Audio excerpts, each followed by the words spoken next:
So the book actually will have you go back through and remember what a conjugate is. It's just the two things with, you change the sign in the middle, right? Just like with square roots. In other words, if I have something like, this is example 6 from your text.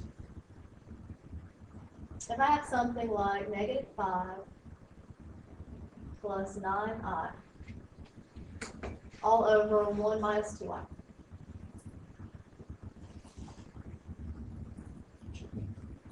The conjugate of the bottom thing, basically I'm doing what to that center number, or center sign? Changing it to the opposite. Change to the opposite. Let's bring them to the opposite thing. Okay. So 1 plus 2i, that's the conjugate of the bottom part. Now in your homework, they're going to torture you for a little while first and make sure you can know that, okay? So they will say, hey, what is the conjugate of this piece? And only show you the bottom, that one piece. You guys have that. Yeah. This is the next step up where we actually have to go ahead and multiply it out. In other words, we're going to have to FOIL the top and the bottom. Our goal here being to get rid of our imaginaries on the bottom. Just like with square roots that we just learned, we're not going to leave any i's at the bottom of our fraction. So if I FOIL this thing, I'm going to FOIL the top and bottom separate. Let's see. Equals. Huge crooked line here. Okay, let's do the bottom first since we know it's going to cancel. So 1 times 1, that's the first two things. What do I get? 1. Okay, and then outer, that's a 2i times a 1. Okay, so what? A positive. 2i. Okay. Inner, what do I get for inner? Negative 2i. The 1 makes it really easy, doesn't it? And then last, let's see, so that's this one and this one. So -2 times a positive 2 is a what? You got it, and I times I is? I squared. Beautiful. Oh yeah, of course that I squared crosses out and becomes a what? -4, yeah. Cool. You guys want to go ahead and do the top while I've got it, or come back to it later? You can clean this up first if you want. I mean, notice this stuff is all canceling out, isn't it? So really I'm getting a 1, -4 times a -1 is what? Plus 5. So I'm getting a 1 plus a 4, that's 5.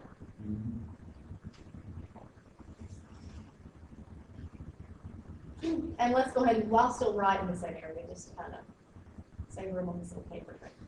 Okay, -5 times 1, what do I get? -5. Sounds good. That was the first two from those. Okay, what about the outer two? -5 times 2i. -10i. Beautiful. Inner. 9i. 101. 18 as well. 18. I's. And guys, the i's aren't canceling out on the top one. That's okay. The goal was for them to cancel on the bottom. That's why we made the conjugate match, the bottom other than just that side in the middle. Okay, that's a -1.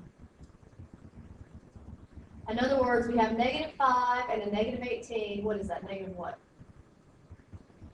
-23.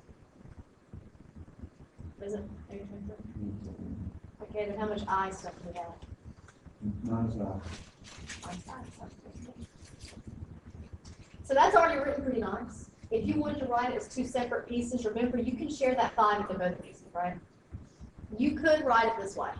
This is totally legit, and actually you may see it if you check your answers in the back of the book to some problems.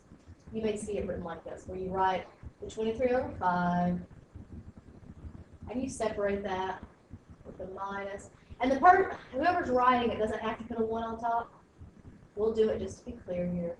We know there's always an invisible 1 in front of that I, right? And the I can go on top or beside it, doesn't matter. But this is the same thing as what we just read, where we took the 5 and showed it going through both.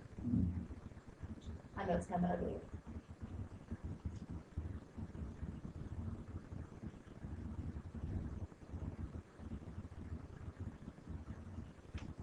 Okay.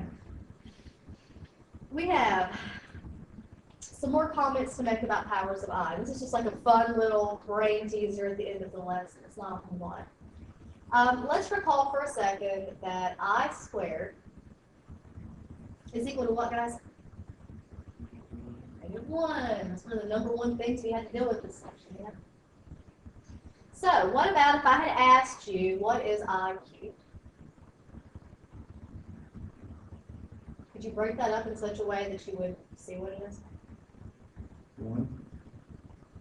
Watch this. Write it like this. I squared. That's something you know, right? If you break everything into I squared times I, the first. You guys agree that's the same thing as I cubed? 2 plus 2. Okay. What is I squared again? Oh, okay. So in other words, I cubed is negative what? I. Okay, don't look at that like it's Greek. I mean, it is funny stuff. Check it out. In other words, what I'm trying to tell you is, if I wanted to play like brain teaser games here, we could take the I cubed and break it up with something we'd already done. That whole I squared thing. And remember how with like x's to powers or whatever it is you're dealing with that has the same base, what you do is you just add the tops. 2 plus 1 up here on top is equal to 3. So I can keep breaking it over and over. I'm going to choose the I squared because I know that I squared is -1. -1 times I, negative I. See? It's not too bad. Let's try one more. I think that's what you'll see a pattern too. The cool thing about this, remember I told you a lot of times electricians would use stuff like this? Yeah. Because I said the numbers do what? They tend to oscillate, change, go from one thing to the other. Watch what happens with the powers. There's an interesting pattern that's about to start. Okay, the trick here, the little brain teaser thing with breaking up our i's, is to split them in as many I squareds as we can, right? Okay, help me out. How many I squareds do I have? Okay, 2. I squared times I squared. And we do that trick because every time I have an I squared, it's equal to what again? Got it. So in other words, I have -1 times -1. What do I have? Okay. Oh, and you guys already knew that I was equal to I squared. That's not really in it, but I thought I should tell you.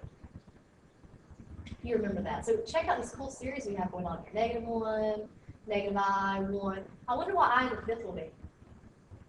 Let's check it out and see.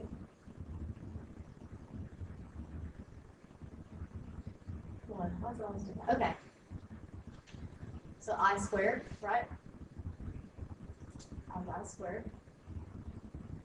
Times I. Because we add the powers. So let's say we have a -1 times a -1 times an I. What do I have here? 1. Yeah, 1 I or just a point I. Cool.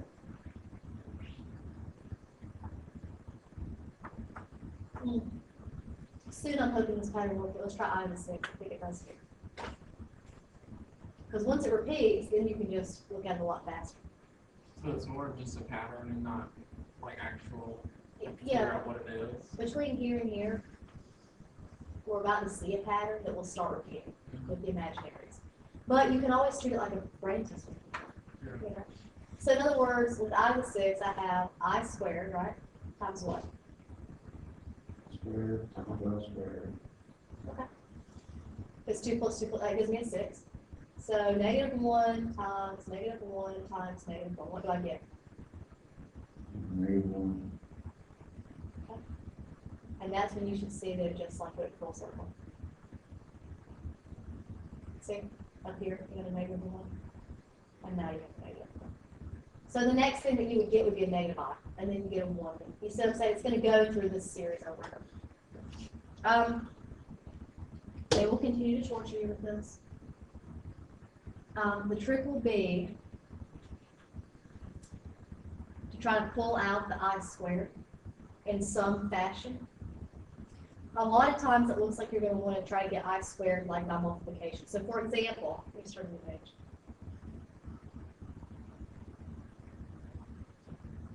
Example 7. If you have I to the 18, The fastest way to do this is to think about how many I squares do you have. Because would you guys agree, like you saw, let me go back. You saw that the amount of I squareds that you had in each one would determine if it were negative, positive, or what you had left over, right? Like see down here with the 6?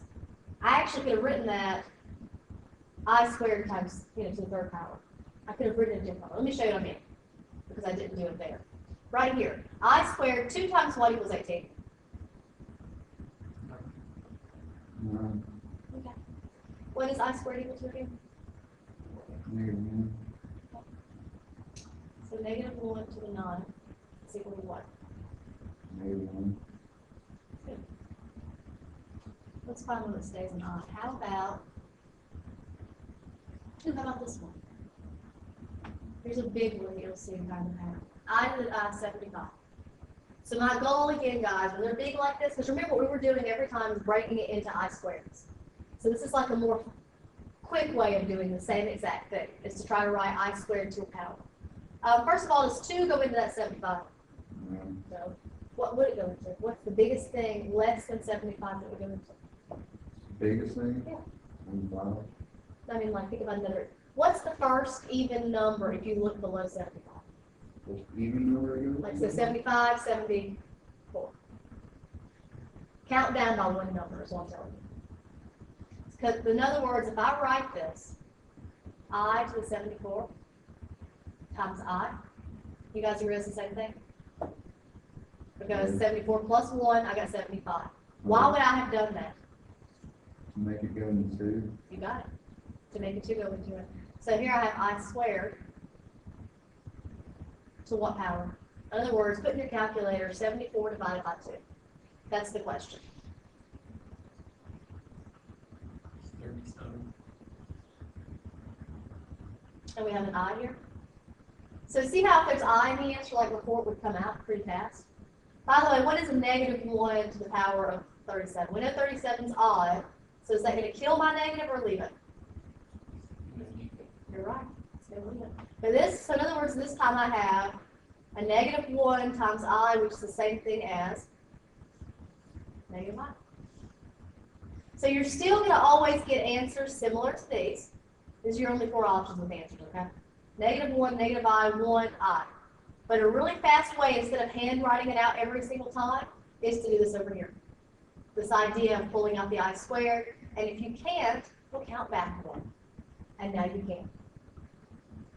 And that would just give you an I in the answer if you had to do that. See what I mean? It's not actually. It's probably the worst part of the whole section, but it's mainly just brain teaser stuff.